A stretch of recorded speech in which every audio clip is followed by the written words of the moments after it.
So Joker ಫಾಲಿ ಬೋಲಿ so Joker part 2 movie release ಆಗಿದೆ ಆ್ಯಂಡ್ ಯಾಕರೋ ಮಾಡಿದ್ರಿ ಈ ಮೂವಿನ. ಸುಮ್ಮನೆ ಜೋಕರ್ ಹೆಸರಲ್ಲಿ ಡೊನೇಷನ್ ಕೇಳಿದ್ರೆ ಕೊಡ್ತಿದ್ವಿ, ಅದ್ರ ಬದಲು ಆಲ್ರೆಡಿ ಒಂದು ಪರ್ಫೆಕ್ಟ್ ಮೂವಿನ ಹಾಳು ಮಾಡಿದ್ರಲ್ಲ. ಕೆಲವು ಸೀಕ್ವೆಲ್ಸ್ ಬರುತ್ತೆ ಹೋಗುತ್ತೆ, ಚೆನ್ನಾಗಿಲ್ಲ ಅಂದರೆ ಇಗ್ನೋರ್ ಮಾಡ್ಬೋದು, ಆದರೆ ಕೆಲವು ಸೀಕ್ವೆಲ್ಸ್ ಒರಿಜಿನಲ್ ಮೂವಿನೂ ಹಾಳು ಮಾಡುತ್ತೆ ಆ್ಯಂಡ್ ಆ ಕೆಲಸ ಈ ಮೂವಿ ಮಾಡಿದೆ. ಫಸ್ಟ್ಲಿ ಒಂದು ಕನ್ಫೆಷನ್, ಫಸ್ಟ್ ಮೂವಿ ನನ್ನ ಕಂಪ್ಲೀಟ್ ಫೇವ್ರೇಟ್ ಆ್ಯಂಡ್ ಹಾರ್ಟ್ಗೆ ತುಂಬ ಕ್ಲೋಸ್ ಆಗಿರೋ ಅಂಥ ಮೂವಿ. ಎದೆಲ್ಲಿ ಇಟ್ಕೊಂಡು ಓಡಾಡ್ತಿದ್ದೆ ಅಂತ ಅಲ್ಲ, ಆದರೆ ಪರ್ಫೆಕ್ಟ್ ಮೂವೀಸ್ ಲಿಸ್ಟಲ್ಲಿ ಈ ಮೂವಿ ಇಡ್ತೀನಿ. ಆದರೆ ಈ ಸೀಕ್ವೆಲ್ ಪೇಷನ್ಸ್ ಟೆಸ್ಟ್ ಮಾಡುತ್ತೆ. ಮೂವಿ ನೋಡೋಕ್ಕಿಂತ ಮುಂಚೆ ಫಾರಿನ್ ರಿವ್ಯೂಸ್ ನೋಡಿದ್ದೆ ಆ್ಯಂಡ್ ಮೋಸ್ಟ್ಲಿ ನೆಗೆಟಿವ್ ರಿವ್ಯೂಸ್ ನೋಡಿದ್ದೆ ಆ್ಯಂಡ್ ಅದಕ್ಕೆ ಕಂಪ್ಲೀಟ್ ಎಕ್ಸ್ಪೆಕ್ಟೇಷನ್ ಲೋ ಅಲ್ಲಿ ಇಟ್ಕೊಂಡು ಥಿಯೇಟರ್ಗೆ ಹೋಗಿದ್ದೆ. ಮೂವಿ ಸ್ಟಾರ್ಟಿಂಗ್ ಚೆನ್ನಾಗೇ ಇದೆ ಆ್ಯಂಡ್ ಅರೌಂಡ್ 40 ಮಿನಿಟ್ಸ್ ಆ್ಯಕ್ಚುಲ್ ಆಗಿ ಎಂಜಾಯ್ ಮಾಡಿದೆ. ಬಟ್ ಸೆಕೆಂಡ್ ಹಾಫ್ ಅರೌಂಡ್ ಬಂದಾಗ ಗೊತ್ತಾಯಿತು ಇವರ ಹತ್ರ ಏನು ಸ್ಟೋರಿ ಇಲ್ಲ ಆ್ಯಂಡ್ ಸುಮ್ಮನೆ ಜೋಕರ್ ಸಕ್ಸಸ್ನ ಇಲ್ಲಿ ರೆಪ್ಲಿಕೇಟ್ ಮಾಡೋಕ್ಕೆ ಟ್ರೈ ಮಾಡ್ತಿದ್ದಾರೆ ಅಂತ. ಮೊದಲು ಅಂತೂ ಹಾರ್ಲಿ ಕ್ವೀನ್ ಕ್ಯಾರೆಕ್ಟರ್ ಲೇಡಿ ಗಾಗಾಗೆ ಶೈನ್ ಮಾಡೋಕ್ಕೆ ಬಿಡಲಿಲ್ಲ. ಡೈರೆಕ್ಟರ್ ಟಾಡ್ ಫಿಲಿಪ್ಸ್ ಹೇಳಿರೋ ಪ್ರಕಾರ ಈ ವರ್ಷನ್ ಆಫ್ ಹಾರ್ಲಿ ಕ್ವೀನ್ ಬೇರೆ ವರ್ಷನ್ಸ್ಗಿಂತ ಡಿಫ್ರೆಂಟ್ ಇರುತ್ತೆ ಅಂತ ಆ್ಯಂಡ್ ಈವನ್ ಕಾಮಿಕ್ಸ್ ಬುಕ್ಸ್ಗಿಂತ ಡಿಫ್ರೆಂಟ್ ಇರುತ್ತೆ ಅಂತ ಹೇಳಿದ್ದಾರೆ. ಮತ್ತು ಹಾರ್ಲಿ ಕ್ವೀನ್ ಅಂತ ಯಾಕೆ ಕರಿತೀರಾ, ಯಾವುದು ಮೇರಿ, ಜೂಲಿ, ಮುನಿಯಮ್ಮ, ಸೀತಮ್ಮ ಅಂತ ಇಡಬೇಕಿತ್ತು. ಆವಾಗ ಎಕ್ಸ್ಪೆಕ್ಟೇಷನ್ ಕಡಿಮೆ ಇಟ್ಕೊಂಡು ನೋಡ್ತಿದ್ದೆ. ಲೇಡಿ ಗಾಗನ ಬರೀ ಸಾಂಗ್ಗೆ ಅಂತ ಇಟ್ಕೊಂಡಿದ್ದಾರೆ, ಬಟ್ ಆ ಕ್ಯಾರೆಕ್ಟರ್ ಸಿಗ್ನಿಫಿಕೆನ್ಸ್ ಸ್ಟೋರಿಲಿ ಅಂತೂ ಇಲ್ಲ. ಲೇಡಿ ಗಾಗಾ ಬಗ್ಗೆ ಮಾತಾಡ್ತಿದ್ದೀನಿ ಅಂದರೆ ಮ್ಯೂಸಿಕಲ್ ಟೋನ್ ಬಗ್ಗೆನೂ ಮಾತಾಡಬೇಕು. ಈ ಮೂವಿಗೆ ಮ್ಯೂಸಿಕಲ್ ಟಚ್ ಕೊಡಬೇಕು ಅಂತ ಯಾರಿಗೂ ಹೇಳಿದ್ದು.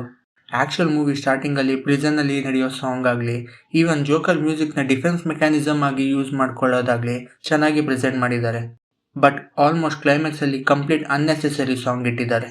ನನಗೆ ಮ್ಯೂಸಿಕಲ್ ಮೂವೀಸ್ ಬಗ್ಗೆ ಪ್ರಾಬ್ಲಮ್ ಇಲ್ಲ ಆ್ಯಂಡ್ ತುಂಬ ಮ್ಯೂಸಿಕಲ್ ಮೂವೀಸ್ ನನ್ನ ಫೇವ್ರೇಟ್ ಆಗಿದೆ, ಆದರೆ ಸ್ಟೋರಿ ಜೊತೆ ಕರೆಕ್ಟಾಗಿ ಬ್ಲೆಂಡ್ ಆಗಬೇಕು. ಎಲ್ಲಿ ಡೈಲಾಗ್ಸ್ ಇಂಪಾರ್ಟೆಂಟ್ ಇದೆಯೋ ಅಲ್ಲಿ ಕೂಡ ಸಾಂಗ್ ಥ್ರೂ ಕಮ್ಯುನಿಕೇಟ್ ಮಾಡೋದು ಆ್ಯಕ್ಚುಲ್ ಸ್ಟೋರಿ ಲೈನಿಂದ ಡಿಸ್ಟ್ರಾಕ್ಟ್ ಮಾಡುತ್ತೆ. Even in the heights movie ನೋಡಿದರೆ ಆ ಮೂವಿಲೂ ಸೇಮ್ ಪ್ರಾಬ್ಲಮ್ ಇತ್ತು. ಸಾಂಗ್ಸ್ನ ಓವರ್ ಸ್ಟಫ್ ಮಾಡಿದ್ರು ರಾದರ್ ದನ್ ಸ್ಟೋರಿ. ಯಾಕೆ ಈ ಮೂವಿ ಬಗ್ಗೆ ಹೇಳ್ತಿದ್ದೆ ಅಂದರೆ both are from Warner brothers. ಎಷ್ಟು ಬೇಕು ನಿಮಗೆ ದುಡ್ಡು.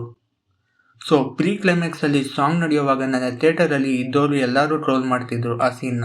ಮೂವಿಲಿ ಇಂಪ್ರೆಸಿವ್ ಸೀನ್ಸ್ ಇಲ್ಲ ಅಂತ ಅಲ್ಲ, ಪ್ರಿಸನ್ ಸೀಕ್ವೆನ್ಸ್ ಆಗಲಿ and some moments in the courtroom ಸಖತ್ ಇಂಪ್ರೆಸಿವ್ ಆಗಿತ್ತು, ಆದರೆ ಅಷ್ಟು ಸಾಕಾಗಲ್ಲ. ವಾಕ್ವಿನ್ ಫೀನಿಕ್ಸ್ ಅವರ ಡೆಡಿಕೇಶನ್ ಮಾತ್ರ ಸೂಪರ್ ಆಗಿತ್ತು, ಆದರೆ ಅದೊಂದೇ ಹೋಲ್ಡಿಂಗ್ ಮೂಮೆಂಟ್ ಆಗಿತ್ತು ಕಂಪ್ಲೀಟ್ ಮೂವಿಲಿ. ಯಾಕಂದರೆ ಆನ್ ದಿ ಪೇಪರ್ ಈ ಮೂವಿ ಸ್ಟೋರಿ ಲೈನ್ ಸ್ಟ್ರಾಂಗ್ ಇಲ್ಲ. ಈವನ್ ಟ್ರೈಲರ್ ಆ್ಯಂಡ್ ಟೀಸರ್ ತುಂಬ ಮಿಸ್ಲೀಡ್ ಮಾಡುತ್ತೆ. ಸಮಥಿಂಗ್ ಕಿಯಾಟಿಕ್ ಇರುತ್ತೆ ಮೂವಿಲಿ ಅಂದ್ಕೊಂಡ್ರೆ ಗ್ಯಾರಂಟಿ ಡಿಸಪಾಯಿಂಟ್ ಆಯ್ತಿಲ್ಲ. ಮೂವಿಲಿ story less musical courtroom drama ಅಂತ ಅಷ್ಟೇ ಎಕ್ಸ್ಪೆಕ್ಟ್ ಮಾಡಬೇಕು. And even climax okay. So story ಏನು ಹೇಳಬೇಕು ಅಂತ ಹೊರಟಿದೆ ಅಂದರೆ, ಈ ಕ್ಯಾರೆಕ್ಟರ್ ಜೋಕರ್ ಆಗಿದ್ದಾಗ ಎಲ್ಲರೂ ಅವನನ್ನು ಇಷ್ಟಪಡ್ತಾರೆ ಆ್ಯಂಡ್ ಸಪೋರ್ಟ್ ಮಾಡ್ತಾರೆ, ಬಟ್ ಅವನು ಆರ್ಥರ್ ಆದಾಗ ಯಾರೂ ಕೇರ್ ಮಾಡೋಲ್ಲ, ನೀನು ಏನು ಮಾಡ್ತಿದ್ಯೋ ಅದು ಸಪೋರ್ಟ್ ಮಾಡಲ್ಲ ಅಂತ. ಸೊ ಅದಕ್ಕೆ ಆ ಕ್ಲೈಮ್ಯಾಕ್ಸ್ ಚೂಸ್ ಮಾಡಿರೋದು ಅಂತ ಗೊತ್ತಾಗುತ್ತೆ. ಈ ಥರ ಮೆಟಫೋರ್ ಕೊಟ್ಟು ಮೂವಿ ಎಂಡ್ ಮಾಡೋಕ್ಕೆ ಟ್ರೈ ಮಾಡಿದ್ರು, ಆದರೆ ಆ ಮಾರಲ್ ಇಂಪ್ಯಾಕ್ಟ್ಫುಲ್ ಆಗಿರಲಿಲ್ಲ. ಫಸ್ಟ್ ಮೂವಿ ಎಲ್ಲಿಗೆ ಎಂಡ್ ಆಗಿತ್ತು ಅಲ್ಲಿಗೆ ಬಿಟ್ಟಿದ್ರೆ ಪರ್ಫೆಕ್ಟ್ ಆಯ್ತಿತ್ತು, ಆದರೆ ಇವರಿಗೆ ಸುಮ್ಮನೆ ನಮ್ಮ ಫೇವ್ರೆಟ್ ಕ್ಯಾರೆಕ್ಟರ್ನ ತೋರಿಸಿ ಬೋರ್ ಮಾಡಿಸಿ ಹೇಟ್ ಮಾಡಿಸಿ ನೆಗೆಟಿವ್ ಒಪಿನಿಯನ್ ಕ್ರಿಯೇಟ್ ಮಾಡಿಸಿದ್ರು, which is not acceptable. Movie ಮುಗಿದ ಮೇಲೆ ಫ್ರಸ್ಟ್ರೇಷನ್ ಅಷ್ಟೇ ಉಳಿಯೋದು. ಗಾಂಧೀಜಿ ಬರ್ತ್ಡೇ ದಿನ ರಿಲೀಸ್ ಆದಾಗೆ ಗೊತ್ತಾಯಿತು ಈ ಮೂವಿಲಿ ಅಂತ ವೈಲೆನ್ಸ್ ಏನೂ ಇರಲ್ಲ ಅಂತ. ಸಾರಿ ಗಾಂಧಿ ತಾತ. ಇಷ್ಟ ಆಗಿತ್ತು ನನ್ನ ಒಪಿನಿಯನ್. ನಿಮಗೆ ಹೇಗೆ ಅನ್ನಿಸ್ತು ಮೂವಿ, ಅಥವಾ ಈ ಜೋಕರ್ ಕ್ಯಾರೆಕ್ಟರ್ ನಿಮಗೆ ಎಷ್ಟು ಹತ್ತಿರ ಇತ್ತು ಅಂತ ಕಮೆಂಟಲ್ಲಿ ಹೇಳಿ.